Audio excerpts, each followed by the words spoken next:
What is up, everybody? It is Alex from Heavy New York calling from Zoom again, and this time we are here with Until I Wake. Great to be able to talk with all of you today. Thank you so much for being here. We're happy to be here. Good to be here too, man. What's up? Yeah, it's so awesome to have you all here. I love, we have Ryan in the car, we have Cody in the Matrix, and we have August with the, just on the couch, which is how the Zoom should be. This is like the perfect. This is like the most diverse Zoom meeting I've ever had. I gotta say. I'm in the metaverse right now. Oh, you're in the I'm metaverse. I'm in the meta. Yeah, I'm just trying it out. Oh wow. August is on the couch. But Cody, don't even joke like that because meta metal is going to be a genre, I think, in maybe a year or so. Hey, man, if we can tour in the metaverse and just play shows in there, it might be awesome. Actually, who knows? The first band to tour the metaverse. You guys might be onto something right now. Whoa. Band meeting. Contact Zuckerberg. Yep. Band meeting after the show. I'll have your PR contact Zuckerberg's PR. Oh, yeah. Sounds good. But it's so awesome to have you here. You guys have had a very busy 2021. Thank you for giving us some new music and for a lot of us a new band to enjoy during these uncertain times. We have your new single Octane out now, which I'm not gonna lie, I thought when I first got the press release for that was just like a promotion from Octane, the radio station, but it's an awesome track. And we also got the Until I Wake EP, which came out this summer. So with this EP and this new single, is this maybe a good representation of the direction that Until I Wake is going into? I wouldn't necessarily say the direction because honestly, we've always said from the beginning that we want our music to be diverse, each album to be as diverse as possible. So every album going forward is always going to be, there's going to be something stupid heavy. There's going to be something rock, there's going to be something for everyone. There's definitely going to be a lot of, material that sounds like Octane, but, there's going to be a lot of stuff that sounds like our old stuff too. Mm-hmm. So yeah, I'd say as far as like quality of the song goes, that it does represent like where the new album goes. Yeah. Kind of from like just production and just the structure and everything. I'd say like as far as the quality of it goes, yeah, it represents more of what the album's gonna be. But like August was saying, no two songs in the album really sound alike. They're all kind of different. They all have their own kind of sound and like subgenre in different stuff mixed in with them. From other I'd say everything's got its like own identity on the album. Yeah. For sure. Yeah. But still sounds like Until I Wake too. Yeah, but still has that core Until I Wake sound to it. Yeah.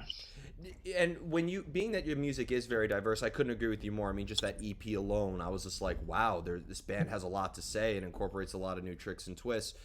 Do you ever like go into the songwriting mode with a preconceived idea? Let's make something heavier, let's make something softer, or does it happen like a lot via improvisation and experimentation? It's actually funny because like we'll go into writing a song with like an idea.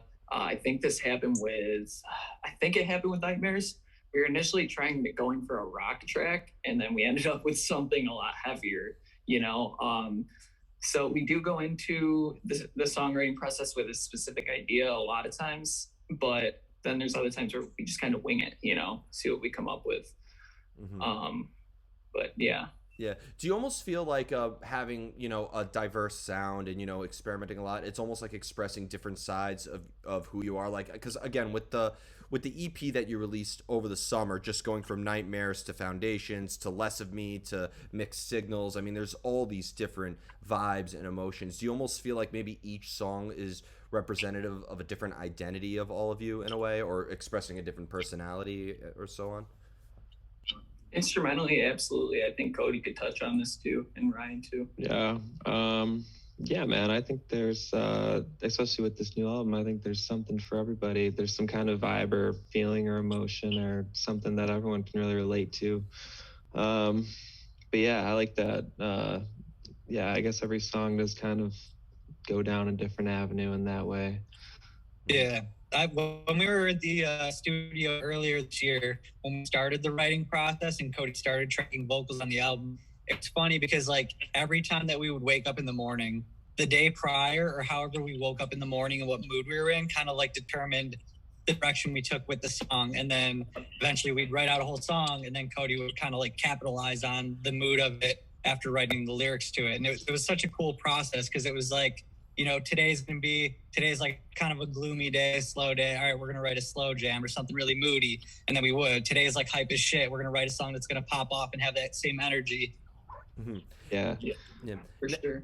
Now I have a question now for actually each and every one of you, like specifically pertaining to your instrument, starting with August. But August, being the guitarist, I mean, you know, being that, you know, there's very melodic parts and really heavy parts, do you almost like adjust your guitar playing, or maybe adjust the effects depending on like the vocal arrangements, or like do you almost have to like play, like do you almost have to like adjust your pedals and your effects and your technique depending a lot, or is there a lot of techniques that kind of bridge all the songs together for your guitar playing? Oh man, that's a good question. You know, I don't even really pay attention. That's a great question. I don't really pay attention to it all that much, to be 100% honest. But you know, I would say in each song, it's kind of there's a lot of different techniques that I like to use in each song. And you know, we do it in a lot of songs, but I love bends, you know, like just, it gives it kind of that rock and roll vibe a little bit. And then, you know, soloing, like I don't like, you know, shredding too much personally. It's not for me, but I do love, you know, doing like kind of like, man, I don't even know, just like very melodic, tasteful, you know, solos, just something that's kind of smooth, you know. You know, choruses, they just got to have that kind of rock and roll feel to them, you know. I don't know how to explain it really, but yeah, I would say a lot of the techniques transfer from song to song for sure in a lot of different ways. Yeah. Now, Ryan, being the bass player, now I know in rock and roll we've all heard our fair share of terrible bass player comments, but I stand with all of you. I will say that now. But being that the bass is a very important instrument, you know, having both an emphasis on rhythm and melody, do you prefer to have like, you know, riffs or a structure already written before you lay down your parts? Or do you sometimes have a whole bass pattern down that the band could write according to? I don't start anything. Oh, wow. I don't start anything on a bass. I was a guitar player before I decided to do bass. I decided that I would grab the bass when we decided we wanted to be a 4-piece. I was like, I don't care. I could play rhythm or I'll play bass. So I grabbed a hold of a bass. I actually grabbed the bass the first time in the last project me and August were working on. And that's when I kind of picked it up and I was like, fuck it. Like, I'll do bass. I can perform and have fun, and I don't have to worry about like intricate guitar parts because bass is so simple.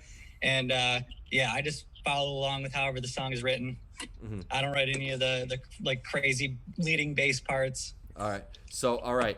Cody, it's up to you to redeem.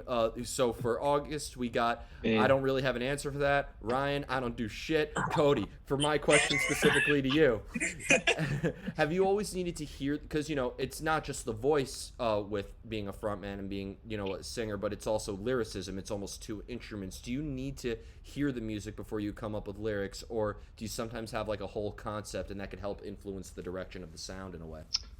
Oh, that's a good question.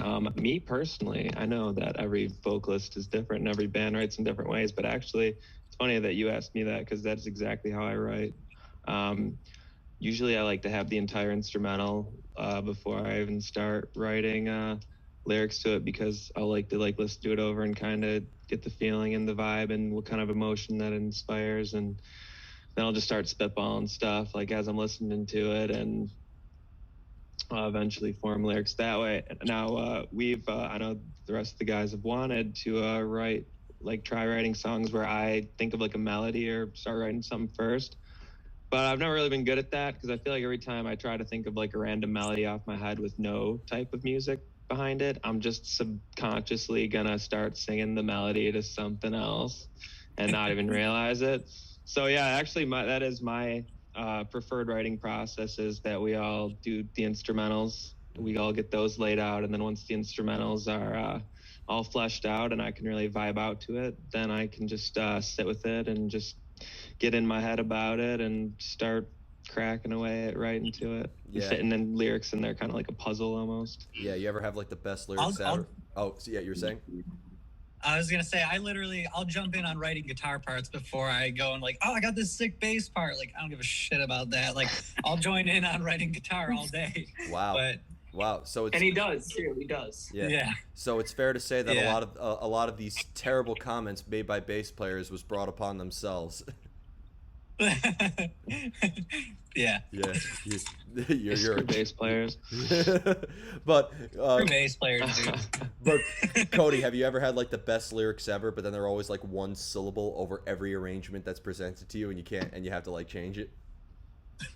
Oh, dude, there's always like a couple parts where like the rest of the guys are like, oh, I think we should change this. It doesn't really fit. And I'm like, I just don't agree at all. And I get kind of irritated. And I'm like, no, let's change the instrumental so that it fits to how I want to do the melody. And then, so it's kind of like a back and forth of deciding, like compromising with everybody what we're going to change in order to, you know, make it fit. But we always come to an agreement and kind of settle for something. And then like, you know, when you're like listening to something a million times, you gotta sometimes just take like a day off of doing it. So like we'll come back to like a part like that the next day, and we'll all have like fresh ears listening to it and be like, oh dude, I was totally wrong, we should totally do it your way.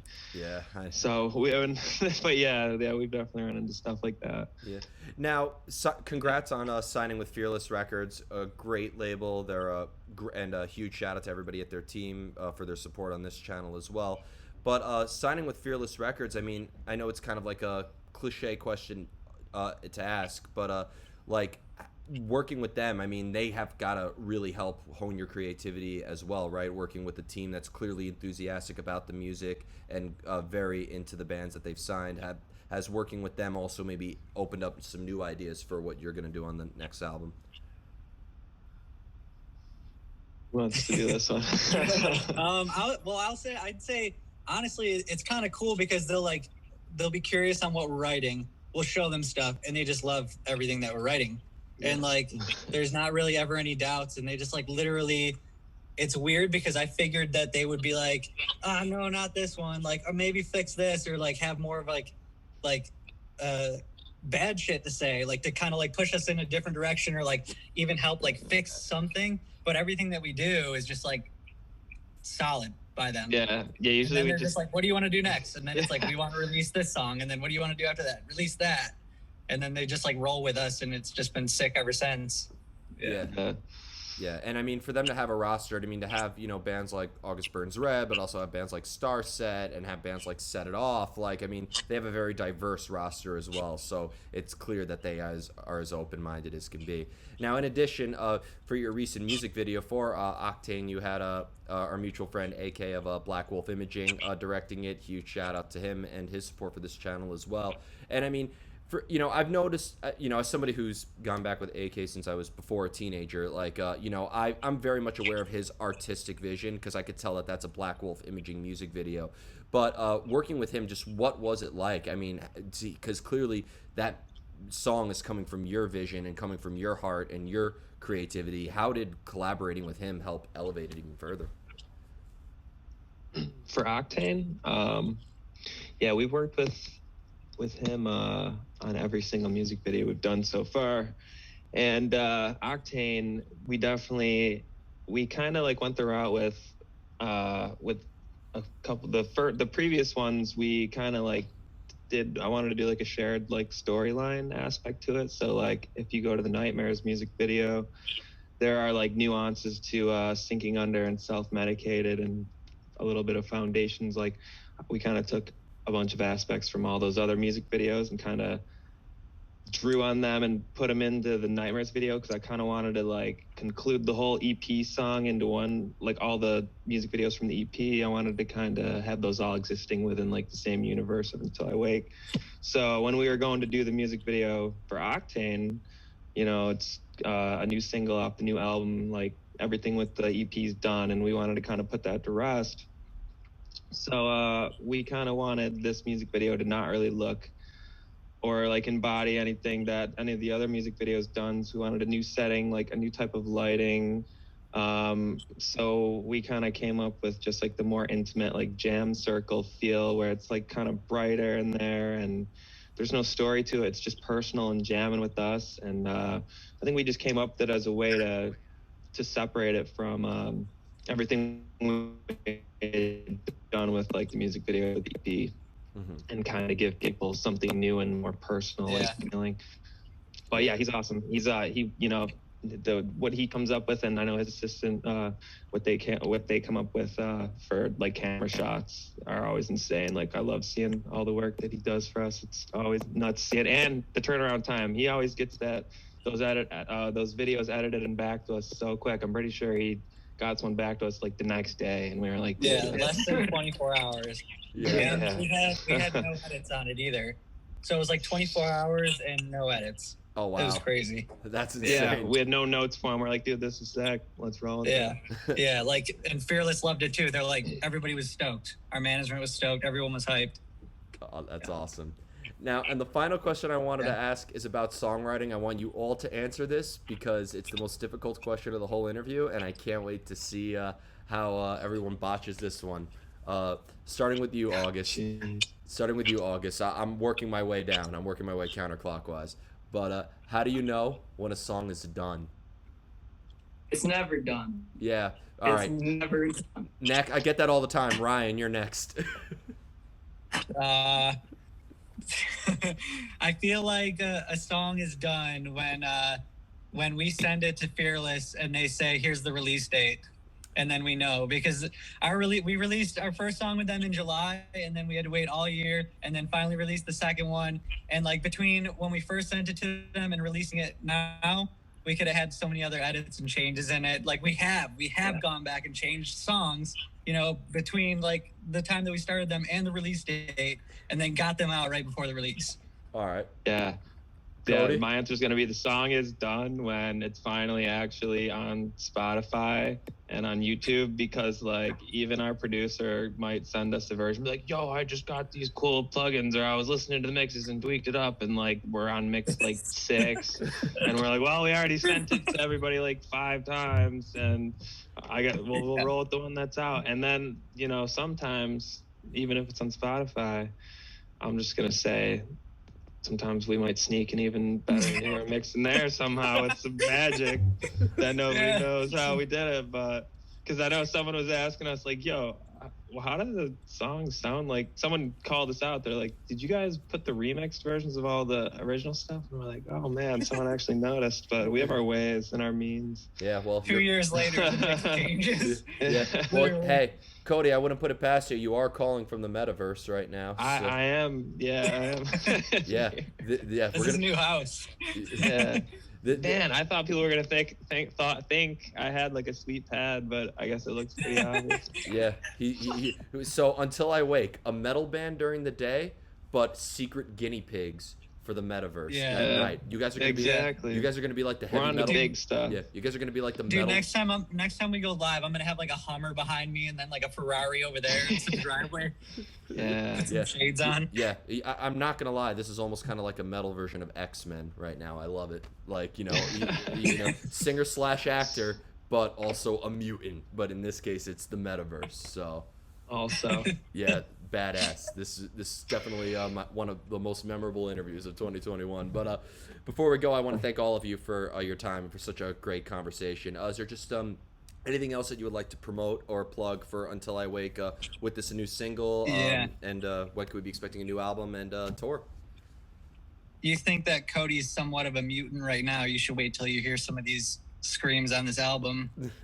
Oh wow. Yeah, people are happy about this breakdown in Octane. I just want to say that wait till you hear the breakdown in this next song we release, which might just be in December. Yeah. Oh hell yeah. Well, and it might just be a holiday inspired song. All right. Oh, that one. I was waiting. Not part of the album, but we may or may not have a Christmas song coming out in a week or two. If it's a cover of that Mariah Carey song, I will personally write to every label and promoter to not post. No, I'm kidding. Listen to it first. It's not even Thanksgiving yet, and I'm hearing that freaking song in every department store. Do you know the struggle of living in New York City and having to go to the supermarket during the holidays? Oh man, yeah. Yeah. Trust me. Yeah, it's annoying. That song's on like 20 times a day. Yeah, but they did make a black metal version of the song, and it's actually pretty good. So, Hell yeah. all right. But thank you all so much. I guess I'd just like to say, like, we just dropped Octane. Go check it out on YouTube and all streaming platforms. And yeah, I think Buy some merch. Yeah, buy some merch and yeah. And Yeah. and have a nice Yeah. day. Look We'll at see. Daydreamer apparel. Look at Until I Wake merch.